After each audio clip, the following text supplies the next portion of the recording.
Another day, another damning review into a dysfunctional New Zealand sports body. This time it's Cycling New Zealand again, and today we've been awaiting the new report, the second in the last 4 years into an organisation that has gone from shambolic to tragic. This latest review came about following the death of Olivia Podmore last August. Olivia was part of the high performance program for Cycling New Zealand. She killed herself just hours after posting a message on social media about the pressures of being an elite athlete. Now, I will say the word suicide, and I will say it out loud, because I genuinely believe that any flowery language around this topic diminishes what actually went on and does not help at all as we attempt to try and solve what is an epidemic in this country. I'm a disciple of the Mike King school of how to try and combat the ongoing crisis in New Zealand that is people in this country taking their own lives.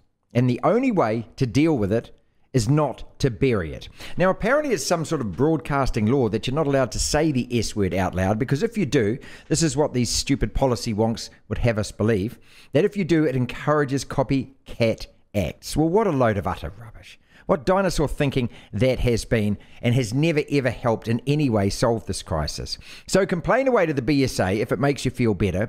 But for me, a man who last year, and I hate to admit this out loud, but I attempted the same, and I'm very fortunate to be here thanks to my family.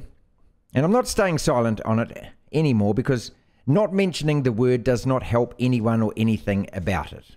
I'm not insulting anyone by having this view. This is my personal view, having gone through what I've gone through. First and foremost, though, we have another review that refuses to deal with the incidents that sparked the reasons behind having a review. And this is as ridiculous as it gets, ladies and gentlemen. Just like the very expensive experts hired to conduct the New Zealand Rugby review into the Black Ferns, who wouldn't actually address what the player Takura had alleged and whether it was true that what Glenn Moore was accused of saying was true. This cycling review does not explore in any way Olivia Podmore's death.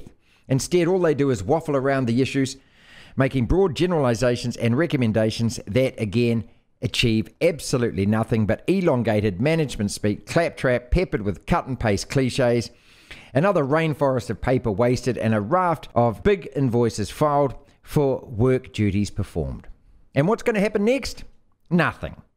Zero. None of the people involved are going to be exposed. None of these people will have their glittery academic careers affected in any way whatsoever. None of these people will be questioned in public. None of these people will face any punishment or admonishment at all, except the same vague generalizations and finger wagging and all about due process involved in the breakdown of operational policy and blah, blah, blah, blah, blah. And we've heard it all so many times before, have we not? But back to the topic at hand in this review. This pointless, expensive, waffling, lofty, blah, blah review is just a carbon copy of the one released 4 years ago. And in fact, the same guy who led that one, Mike Heron QC, has also written this one. I mean, how insane is this?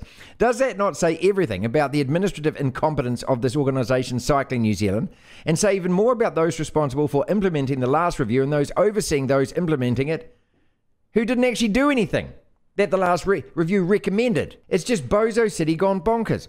This latest review, so we're told, addresses a raft of concerns, including the winning medals is more important than athletes' welfare, that bit, the favouritism, the contracts, a disconnect between athletes and coaches, non-disclosure agreements. The review in 2118 also addressed a raft of concerns, most of which are now being readdressed after being previously addressed. And I'm in no way at all belittling anything that Olivia Podmore went through, or the emptiness and awfulness that now her family and her friends are going to have to live with, and are going to have to live with forever. But there are villains involved here. There is idiocy involved here. There is buck passing and there is butt covering involved here, and it needs to be exposed. And those people who are responsible need to be held accountable. 100 pages, this review is, so we're told. 25 new recommendations. Cycling New Zealand and High Performance New Zealand, you people need to be outed. These are the most highly paid, privileged, donutting jobs in sport in this country. Policy wonks, professional, governmental, departmental employees pay for shufflers who go from one overpaid job to the next, always upping their own salaries and getting wonderful performance reviews, never ever having to be held accountable for what went on with the organisations that they oversaw. It's not just a joke, it's a total farce. And my question is, when is it going to stop? So last year the CEO bottled it and he ran. And the high performance coach, he bottled it and he ran. And the other cycling coach, he bottled it and he ran. I mean, I could name these people, but what difference does it make? Whatever. I mean, they're just nameless, faceless people, aren't they? And all that's going to happen is they'll go underground for 6 months and then come up in another sporting organisation and then run that one into the ground. And the reviews we've had into women's hockey, women's football, cycling, canoeing, rowing, rugby, how many others? And how many more of these fatuous waste of paper trails before someone actually stands up and says, you are responsible. You're the person in charge. You get paid hundreds of thousands of dollars, of taxpayers' dollars, to run this organisation, and you failed. You failed again after you were appointed because the last bunch of morons failed. So my message to Cycling New Zealand and High Performance Sports New Zealand and Sport New Zealand, who won't put anyone up to be questioned today because they're so busy about this. Oh, they've got so much to do. They've got so many butts to cover and they've got so many bits of paper to file and so many excuses to make. It's meaningless. It's just words. That's all this review is. It's a whole lot of waffle that is going to go absolutely nowhere. And it's a shameful response to Olivia Podmore's family and friends who are living with the aftermath. Insulting to them and all of us, the rest of us who do actually care.